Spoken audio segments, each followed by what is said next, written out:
to have a designated point of contact for return to work services, and we all know adjusters are overworked and underpaid, and so taking that responsibility away from the adjusters and giving it to a designated person that can focus strictly on return to work, managing the work status, gathering that data, and being the liaison between the TPA and the employer side contact just makes a world of difference.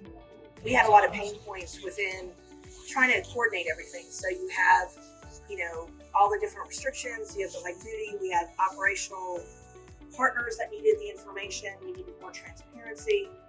And so for us, it was very much needed to really control the cost. How many of you have been asked to quantify or measure the impact of a return to work program, right? Okay, decent amount.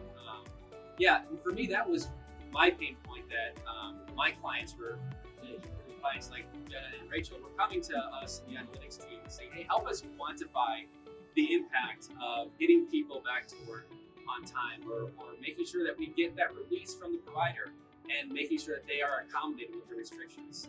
How do I quantify the impact of that, especially when I'm dealing with operations or senior leadership that is more focused on their operations than bringing people back to work? I'm seeing some nods. Yeah, so it seems like this problem really resonates.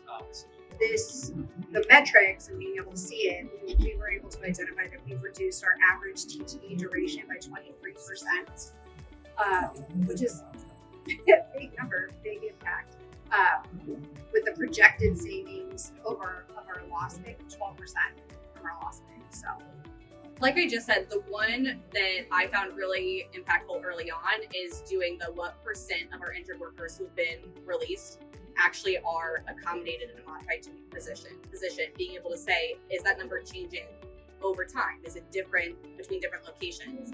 The other one that I found really helpful to press into is calculating the total accommodation lag. And so you can do that with the most recent release and say, this is somebody that they were released to work last week on Tuesday, but what has happened since then? Why aren't they back to work?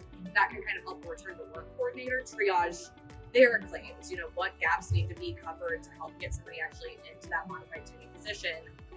But then taking that a step further, you have injured workers that are going in and out of work. So not just the accommodation lag from this most recent release, but over the total course of this claim, what are we seeing for the lag in time that an injured worker could have been working modified duty? The doctor said they're released with restrictions, but we've had this person sitting at home. We haven't helped, we haven't been able to provide that position, or something else is going on, and being able to compare the total accommodation lag that you're seeing between locations, job titles, things like that is the other metric that I would say is really powerful.